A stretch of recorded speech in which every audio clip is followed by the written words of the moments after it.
sun blazed high over the quiet suburban streets of Willow Creek, casting long shadows across manicured lawns and polished driveways. It was one of those days where the air felt thick with possibility. Birds chirped lazily, and the hum of distant lawnmowers blended into the background.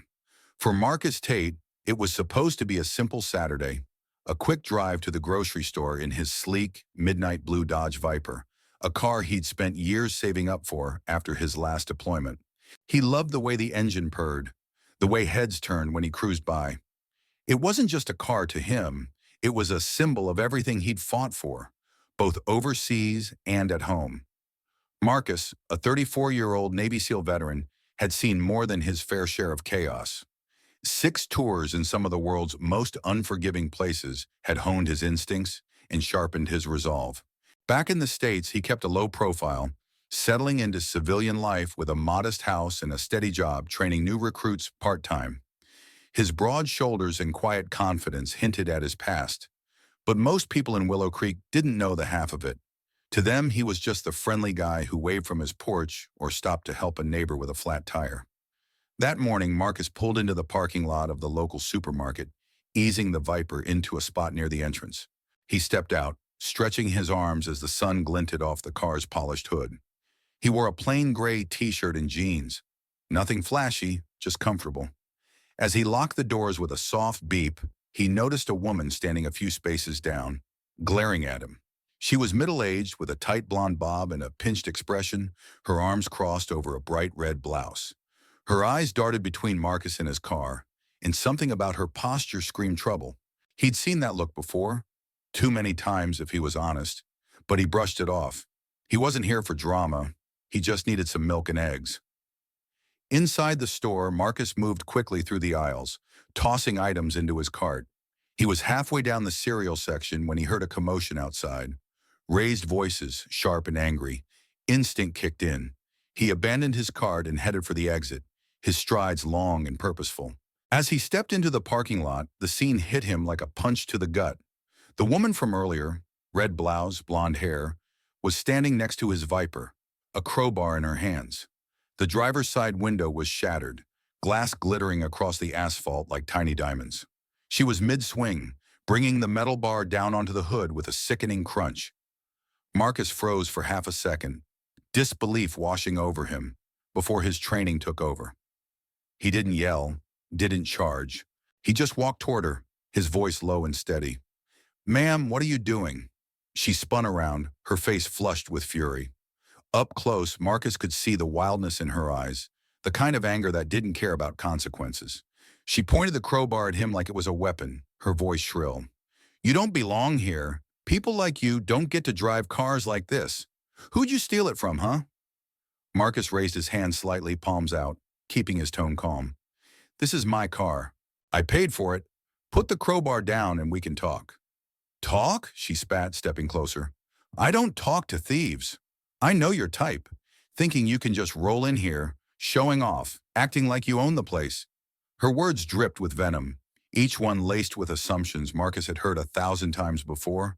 He'd dealt with prejudice his whole life, on the streets, in the service, even in quiet little towns like this. But seeing her take it out on his car, his pride, lit a fire in his chest he hadn't felt in years. A small crowd had started to gather, shoppers pausing with their carts, whispering to each other. Marcus could feel their eyes on him, but he kept his focus on the woman. "I'm asking you one more time," he said, his voice still even, but carrying an edge now. "Put it down." She sneered, raising the crowbar again. "Or what? You gonna call your buddies to back you up? Go ahead, I'm not scared of you." She swung again, this time aiming for the windshield. The glass cracked under the blow, spiderwebbing outward. That was it. Marcus had had enough. In one fluid motion, he closed the distance between them, grabbing the crowbar mid-swing and twisting it from her grip with a practiced ease that spoke of years of hand-to-hand combat training. She stumbled back, eyes wide as he held the weapon at his side. Not threatening, just keeping it out of reach. "This ends now," he said, his voice like steel. "You're done." For a moment she looked like she might lunge at him, but something in his stance, the quiet authority, the unshakable calm, made her hesitate. Instead, she straightened up, brushing her hair back with a shaky hand, and tried to regain her composure. "You'll regret this," she hissed. "I've got friends in this town. You're nobody here." Marcus didn't respond. He didn't need to. He just watched as she turned on her heel and stormed off toward a white SUV parked a few rows over. The crowd murmured, some pulling out phones to record, others shaking their heads. Marcus knelt beside his car, running a hand over the dented hood, his jaw tight. The damage was bad. Thousands of dollars easy. But it wasn't just about the money, it was the principle. By the time the police arrived, the woman, whose name Marcus would later learn was Karen Mitchell, had peeled out of the parking lot, tires screeching. Two officers, one a stocky guy with a buzz cut and the other a younger woman with sharp eyes, approached Marcus as he stood by the Viper. He explained what happened, keeping it short and factual, while a few bystanders chimed in with their own accounts. The officers took notes, snapped photos of the damage, and promised to follow up. "We've got her license plate from a witness," the younger cop said. "We'll track her down." Marcus nodded, but he wasn't holding his breath. He'd seen how these things could drag out, how people like Karen often slipped through the cracks with a slap on the wrist. As the cops drove off, he called a tow truck and leaned against the Viper, staring at the wreckage. His phone buzzed. A text from his buddy Jake, another SEAL who lived a few towns over. "Heard about your car, man. You good?" Word traveled fast, apparently. "I'm fine," Marcus texted back. "Just mad as hell." "Let me know if you need backup," Jake replied. Marcus smirked. He didn't need backup for this. Not yet, anyway. The next few days were a blur of insurance calls, repair shop visits, and waiting. The Viper was in the shop, and Marcus was stuck driving a rental, a boxy gray sedan that felt like a downgrade in every way. He tried to put the incident behind him, but it gnawed at him. Karen's words, her entitlement, the way she'd assumed he didn't belong, it all stuck like a splinter under his skin. He wasn't a vengeful guy, but he wasn't one to let things slide either. Then on Wednesday, he got a call from the police. They'd found Karen Mitchell. She lived a few miles away in a gated community, one of those upscale enclaves with perfect lawns and overpriced HOA fees. She'd been charged with vandalism and was due in court in a couple of weeks. "She's claiming self-defense," the officer said, a hint of skepticism in his tone. "Says you threatened her." Marcus almost laughed. "Threatened her? I took the crowbar so she wouldn't hurt herself. Or me. There's video, right? Yeah, we've got footage from a couple of phones. It's pretty clear what happened. Her story's not holding up." "Good," Marcus said. "Keep me posted." That night he sat on his porch with a beer, staring out at the quiet street. He could have let it go, let the courts handle it, let karma do its thing.